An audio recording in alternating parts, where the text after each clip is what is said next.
காவேரி வரதை பார்த்துட்டு அதிர்ச்சியாக வந்து பார்க்குறாரு நம்ம விஜய். அவருக்கு சந்தோஷம் தாங்கவே முடியல. உடனே காவேரியை பார்த்துட்டு காவேரி வந்துட்டாளே அப்படின்னு சொல்லிட்டு யோசிக்கிறாரு. பார்த்தா வந்து க்யூட்டாக வந்து saree கட்டிட்டு அவ்வளோ அழகாக வராங்க நம்ம காவேரி. பார்த்து அப்படியே வந்து ஆச்சரியப்படுறாரு நம்ம விஜய். அடுத்து வந்து காவேரி வந்தோடனே வாமா அப்படின்னு சொல்லிட்டு வரவேற்கிறாங்க. காவேரி விஜயும் வந்து என்ன பண்ணுறாங்க, குத்துவிளக்கை ஏற்றுறாங்க. எங்கள் ஃபங்க்ஷன் வந்து சூப்பராக நடந்துட்டுருக்கு. அப்போ வந்து விஜயை பற்றி வந்து ரொம்ப புகழ்ச்சியாக பேசுகிறாங்க. விஜயோட அப்பாவையும் அதுக்கப்புறம் எல்லாமே வந்து புகழ்ச்சியாக பேசிகிட்டு இருக்காங்க. அப்போ காவேரி பார்த்து விஜய் கேட்குறாரு, என்ன வரமாட்ட சொன்ன வந்துட்டேன் அப்படின்னோடனே, உங்களுக்காக ஒன்றும் வரல, நான் தாத்தாக்காக தான் வந்தேன், அதானே பார்த்தேன் அப்படின்றாரு. சரி போனால் போதுன்னு வந்தேன் அப்படின்ற மாதிரி சொல்கிறாங்க. சரி சரி வந்துட்டேல அது போதும் அப்படின்னு சொன்னோன்னே, உங்களுக்கு வேணான்னா சொல்லுங்கள், நான் வேணா இப்போ போயிடுறேன், அதெல்லாம் ஒன்றும் வேணாப்பா அப்படின்றாரு. அடுத்து வந்து இங்கே வந்து என்ன பண்ணுறாங்க, விழா வந்து போயிட்டே இருக்குது. இந்த டைமில் நம்ம கங்காவும் அதுக்கப்புறம் குமரனும் அங்கே வராங்க. அவங்க வந்து உள்ளே வந்து விட மாட்டேங்கிறாங்க.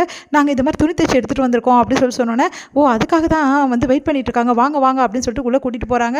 அடுத்து வந்து துணியெல்லாம் வாங்கிட்டு சரி ஃபங்க்ஷன் நடந்துட்டுருக்கு, இங்கேயே இருங்க, அப்புறமா வந்து நான் உங்களுக்கு எல்லாமே பண்ணுறேன் அப்படின்னு சொல்லிட்டு போயிடுறாரு அவர்.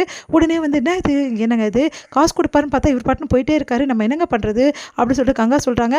அதான் ஃபங்க்ஷன் அட்டன் பண்ண சொல்கிறாரு. சரி என்னதான் ஃபங்க்ஷன் நடக்குது பார்ப்போம் வா அப்படின்னு சொல்லிட்டு 2 பேரும் போகிறாங்க. பார்த்தா வந்து சீஃப் கெஸ்ட்டாக இருக்க வந்து விஜய் வந்து பாராட்டி பேசிகிட்டு இருக்காங்க. காவேரியும் பக்கத்துலேயே இருக்காங்க. திருமதி காவேரி அப்படின்னு சொல்லிட்டு போர்டும் போட்டிருக்கு. அதை பார்த்து வந்து அதிர்ச்சி அடைகிறாங்க நம்ம கங்காவும் வந்து குமரனும். இவங்க எப்படி இங்கே அப்படின்னு சொல்லிட்டு யோசிச்சுட்டே இருக்காங்க. உடனே வந்து பார்த்தியா அவளை எவ்வளோ திமுறாக வந்து உட்காந்துருக்கான்னு சொல்லிட்டு பாருங்கள் எப்படி பண்ணுறான்னு சொல்லிட்டு.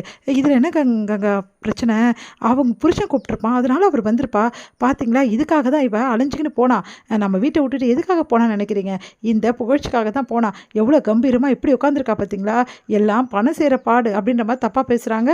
உடனே வந்து ஏங்கங்க இப்படிலாம் பேசுகிற, காவேரி இப்படிப்பட்ட ஆளா, இப்படிலாம் பேசலாமா, நீங்கள் கவனம் இருங்க, உங்களுக்கு ஒன்றும் தெரியாது அப்படின்னு சொல்லிட்டு கங்கா சொல்கிறாங்க.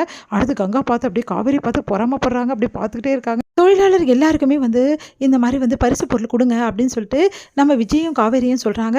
விஜயும் காவேரி ஒவ்வொருத்தராக கொடுத்துட்ருக்காங்க. அப்போ வந்து ஜேம்ஸ் என்ன பண்ணுறாரு, கங்காவையும் வந்து குமரனையும் வந்து கூப்பிட்றாரு. வந்து வாங்க பொருள் வாங்கிக்கிங்க. சார் நாங்கள் எதுக்கு சார் அப்படின்னா, இனிமேல் நீங்களும் என்னோட தொழிலாளி தான், உங்களுக்கும் நான் வந்து பிஸ்னஸ் தரேன்ல அப்படின்னு சொன்னோன்னே உடனே என்ன பண்ணுறதுன்னு தெரியாமல் சரி ஓகேன்னு வராங்க, கொடுத்துட்ருக்காங்க. கடைசியாக வந்து கங்காவும் வந்து குமரனும் வந்து வராங்க. அவங்கள பார்த்துட்டு வந்து காவேரி வந்து அதிர்ச்சி அடைகிறாங்க. கொடுமா இவங்களுக்கும் கொடு அப்படின்னோடனே வேறு வழி இல்லாமல் வந்து காவேரி வந்து அந்த பொருளை வந்து கிஃப்ட்டை வந்து கொடுக்குறாங்க. அதை வாங்கின கங்கா வந்து செம்மையாக டென்ஷன் ஆகிடுறாங்க. இவக்கிட்ட போய் பொருள் வாங்க வேண்டியதாக இருக்கே கிஃப்ட்டு அப்படின்னு சொல்லிட்டு காவேரி வந்து குமரனையும் கங்காவையும் பார்த்துட்டு ஓடி வராங்க.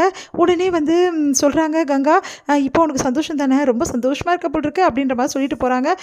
ஏன் மாமா இப்படி பண்ணுறா அக்கா அப்படின்னோடனே அவள் அப்படிதாம்மா விடுமான்ற